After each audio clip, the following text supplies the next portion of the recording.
Good morning. I'm Roger Osborne, and what I'd give to be able to take the energy in this room this morning, bottle it up, and open it up someday when I'm much older and grayer. And fellow graduates, faculty, distinguished guests, family, and friends. It is with great honor and humility that I stand before you. Honor. As I was trying to put on paper my thoughts and feelings about this day, I decided to take up a moment and look up the word honor. One definition says that honor is the privilege of being associated with or receiving favor from a respected person, group, or organization. Well, I can assure you that is exactly how I feel today. I feel privileged to be associated with each and every graduate, and I feel privileged to be associated with this college, Western Governors University. As a busy father to 4 precious girls, a husband to an incredible wife, a full-time information systems supervisor, and a part-time business entrepreneur, I did not have time to spare. And it didn't take a reasoning and problem solving in the context of humanities class to come to the conclusion that traditional brick and mortar classes would not fit into my schedule. Undoubtedly, many students have come through WGU's virtual doors looking with high hopes that an online curriculum would be quick and easy. They may have been hopeful that the journey would be one that they could get through and move away without any hardship. However, once their academic action plan was populated, task stream homework assignments began piling up. They learned all too quickly that this would neither be easy nor painless. In some respects, online learning brought unique challenges.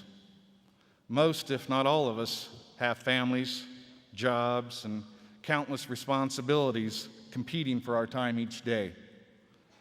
Had we not established a strict learning schedule, allotting the necessary time for our studies, and stood absolutely resolute in making our dreams a reality, we would not be where we are today. Time management and unyielding commitment is unquestionably the key to success. I personally struggled a great deal with math, more than any other subject. It was a required course that I had allowed to stand between me and a degree for more than 20 years. Math was my personal Goliath. Writing, history, even science never held a candle to this beast. And I was absolutely terrified when I took the pre-assessment. You can picture me hyperventilating, and I just resigned myself to get an email from my mentor, Dr. Paddock, saying that my dreams for receiving a degree were a waste of time. I imagine him and all the other mentors sitting in some makeshift smoky teacher's lounge, passing my score around and laughing at me. But that email never came. Instead, Dr. Paddock went over the areas that I didn't do so well in. He gave me some much-needed guidance and direction. And throughout that, I even found a few of my own helpful resources as well. Before I knew it, I had slain this beast, this giant that had stood in my way all these years. Was it easy? No, but it was worth it. Once, in a reply to an email I had sent to Dr. Paddock shortly after I failed my pre-assessment for ethics, I was asking him to allow me to add another class to my term. He replied back that he would let me take another class, but that he had a hard time truly trusting someone who couldn't pass ethics. Such a funny guy. And I will never forget Dr. Paddock telling me shortly after I passed my final capstone project, Roger, when you start to think of how grateful you are to be away from all this tests and assignments, think about how grateful your mentor is to be away from you. He didn't really say that. I thought it'd be funny anyways. It is important that I recognize those closest to me who in their own special way made this dream, standing here before you, a reality. First and foremost, I want to thank my wife, Angela. Her absolute, unwavering support during this time was and is quite simply beyond all words. Not once did she ever tell me, "You're going to have to put down those books and come in here and help me," when, quite honestly, I'm sure she wanted to more times than one. She is my rock, my helpmate in the truest sense of the word, and she's my best friend. Your sacrifice, Angela, will never be forgotten.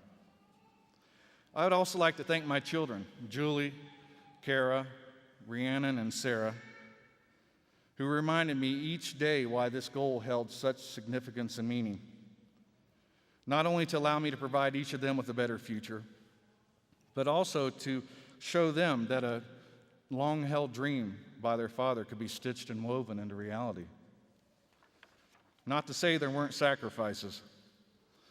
A few weeks before I completed my final tasks, I was talking to my youngest daughter, Sarah. She's 6 years old.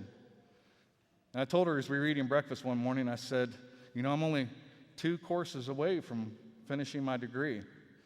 And she let out this really cute little girl shrill. And I said, "Wow, you sound almost as excited about me graduating as I am." To which she replied, "I am." And I said, "Well, why?" And she said, "Because, Dad, I've missed playing with you." But in the words of Anatole France, to accomplish great things, we must dream as well as act. The sacrifices I made during this journey were unquestionably worth the sacrifice and price. My hope is that one day that my daughters will look back to this time and realize that their father loved them beyond all measure.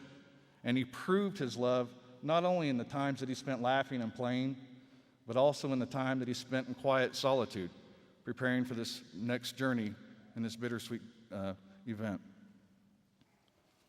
My mom, who was watching this commencement through the video feed, always told me I could do anything I wanted. My father, who passed away a little more than a year ago, would have been very proud too. They both gave encouragement when I needed it most, and they believed in me even when I didn't. And I'm forever grateful for their sacrifices. Finally, I would be remiss if I did not also say a huge thank you to my mentor, Dr. Paddock. Dr. Paddock was always there whenever I needed guidance and direction, and at times I'm sure he probably wanted to put my email address on a spam filter, but to his credit, he didn't. In all seriousness, I could have not have handpicked a better mentor, and you are an asset to this institution, and I thank you for that. Ralph Waldo Emerson once said that what lies behind us and what lies before us are tiny matters compared to what lies within us. We, as graduates of an online learning institution, have taken a road less traveled, a road that does not allow for complacency and half-hearted attempts, one that has no time for indecisiveness. This is a road where each person passes or fails based on their efforts and theirs alone. Through all the struggles, studying for exams, or the daunting feeling that would sometimes overcome me just as I pressed refresh button just one more time in TaskStream to see if it had been graded. You've all been there. I learned 3 very important life lessons. 1, that I could do it. If I put my mind to it, absolutely anything was possible. 2, I learned through each and every completed assignment and every test that I passed, if I put in the hours required, my dream was possible. And 3, I learned that through my actions, I was breaking free of a mold of yesterday's standards and decisions that had tried to define me. And I had become determined to no longer become bound by my past. So here I am today, standing before you, a big smile on my face, a cap and tassel proudly displayed on my head. I am a college graduate.